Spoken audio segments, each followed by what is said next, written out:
Bon, d'abord, ça a été une surprise pour moi aussi, parce que vous avez raison de dire que c'est pas du tout l'idée traditionnelle qu'on se fait de la Troisième République. Parce que beaucoup de gens, et je me rends compte là maintenant quand je fais des entretiens, ils disent mais alors vous voulez inventer une nouvelle religion. Ils pensent que je suis un faiseur de religion. Donc c'est quand même compliqué. Hein. Non, c'est un travail d'historien des idées qui dit voilà, il y a la République française, il y a notre histoire de France, et il y a un aspect de cette histoire qu'on avait un peu occulté, qui nous amène sans doute aujourd'hui à poser des questions différemment. En fait, il y a une tradition à la fois politique et philosophique, peut-être religieuse, qui est la suivante. C'est très simple. La Révolution française a échoué. Elle a échoué d'abord en 93, 95, donc on a le retour, l'Empire, la contre-révolution, bon. Et puis une deuxième République, 1848. Celle-ci va échouer aussi terriblement dans les journées de juin, et retour de l'Empire, etc. Les républicains exilés s'interrogent pourquoi on n'y arrive pas en France. Pourquoi le modèle démocratique républicain qui est le nôtre échoue. L'histoire enquête, il y a quelque chose qui ne va pas. Bon.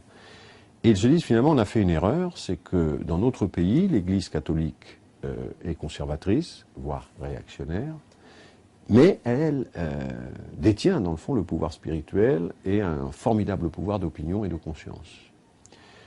Et nous avons échoué, nous avons fait des révolutions, mais des révolutions matérielles, des révolutions dans les intérêts, et nous avons laissé les esprits, mais aussi tout ce qui est de l'ordre charnel dans l'existence, de ritualisation, le baptême, l'enterrement, etc., être gérés par l'Église catholique.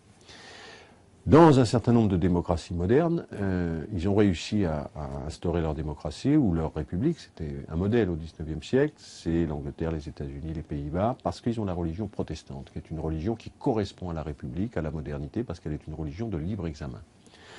Mais en France, certains ont tenté d'ailleurs des vagues de conversion au protestantisme. Hein. Eugène Sue, Jean Bobéro raconte ça très bien dans ses ouvrages. D'un autre côté, le philosophe Charles Renouvier, par exemple, ça ne marche pas. Parce que, le pays... Donc il faut que nous inventions, pour établir la République, une spiritualité, voire une religion spécifique. Ça germe donc dans les milieux républicains, beaucoup dans les milieux francs-maçons, sous le Second Empire, se constitue d'ailleurs, par exemple, une alliance religieuse universelle, dans laquelle on va trouver à la fois des catholiques libéraux, des protestants libéraux, des juifs libéraux, puisque toutes les religions sont un peu, enfin les dogmatismes sont en crise, mais en même temps des athées, des matérialistes, etc., portant un projet de religion universelle, de religion éclairée. Bon. Et donc en fait, ceux qui vont construire en grande partie, en tout cas l'école de la République, mais jouer un rôle déterminant dans la République, c'est le cas de Ferdinand Buisson, sont des gens qui sont venus à la République d'abord en étant des croyants, mais deuxièmement avec un projet spirituel, c'est-à-dire que la République, pour s'établir, a besoin de former sa propre religion, qu'ils vont appeler d'ailleurs, ça c'est un paradoxe incroyable, en tout cas une surprise, c'est un étonnement pour moi, jeune chercheur, la laïcité.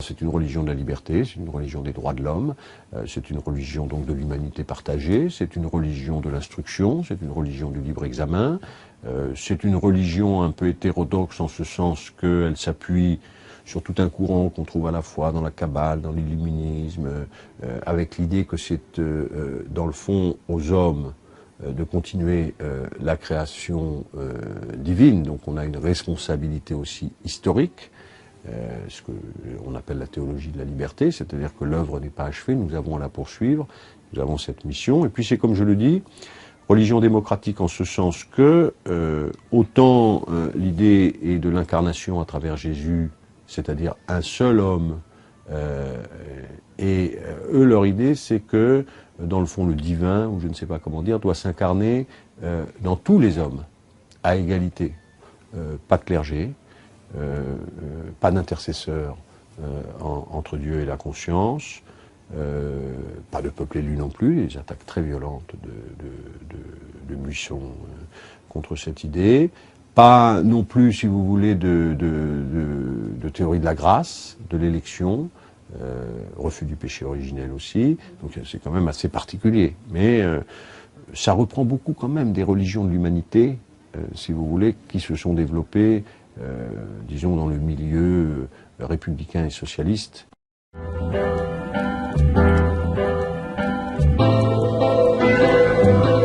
C'est une religion, dans le fond,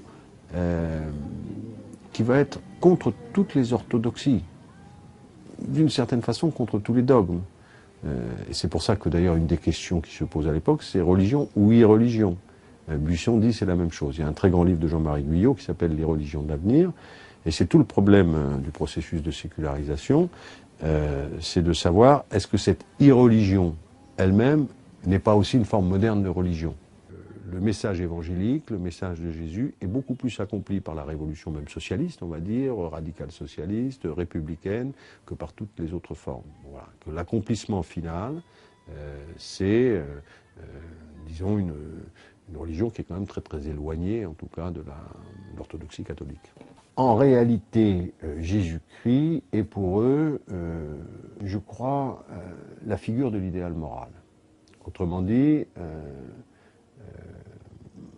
les qualités morales de Jésus-Christ, c'est le type humain moral absolu. Il dédivinise Jésus, c'est d'ailleurs lieu à polémique énorme, mais cet homme-là nous a donné un type moral, comme Socrate par exemple, mais voilà, il nous a donné indépassable. Tout homme peut devenir un Christ républicain. Et que ce que nous devons faire par la puissance publique, par l'organisation collective de la société, c'est permettre à chacun de réaliser ce type moral.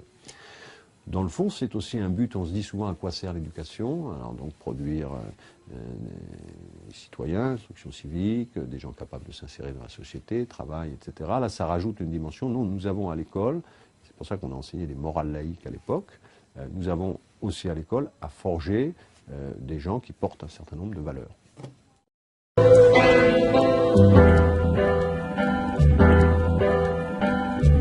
Moi, je crois que cette laïcité, si elle est assumée comme étant ni neutralité ni indifférence, ça ne veut pas dire qu'elle n'ait pas le respect, elle est bien entendu le respect, je pense qu'elle a quand même beaucoup de ressources en elle pour organiser démocratiquement et dans le respect de l'aspiration religieuse, la vie des sociétés comme les nôtres.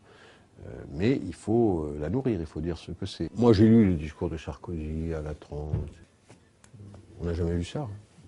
C'est-à-dire que si vous voulez quand même d'expliquer que la loi de 1905 a été une loi de combat, et puis les historiens savent que ça a été une loi de pacification, si, l'action française, après, soutenait ça, mais enfin, c'est quand même, y compris chez les catholiques, assez minoritaire, heureusement d'ailleurs, et très minoritaire.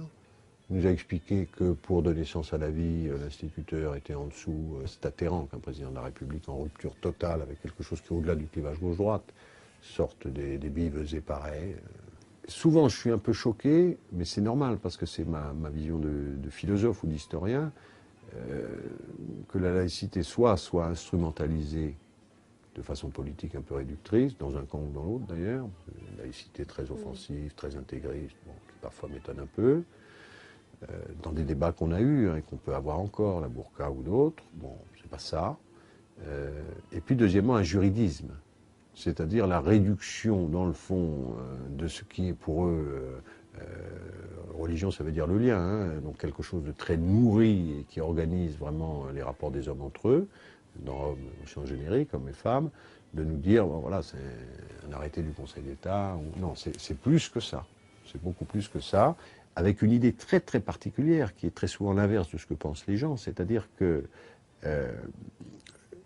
ce qui fait même la valeur de ce que nous sommes, c'est précisément que nous ne pouvons pas posséder l'infini, c'est-à-dire nous ne pouvons pas dire à un moment le beau, le bien, le vrai, c'est ça, mais que nous ne pouvons pas renoncer non plus à les chercher d'une certaine façon et à les argumenter. Donc qu'il y a un lien qui s'établit entre nous-mêmes et une aspiration qui nous dépasse, et qu'il faut faire très attention à ne pas tuer cela de deux façons, soit en pensant qu'il n'y a pas ce lien, donc il n'y a pas d'aspiration, des créatures purement matérielles, soit à penser qu'on a donné le fin mot de ce lien.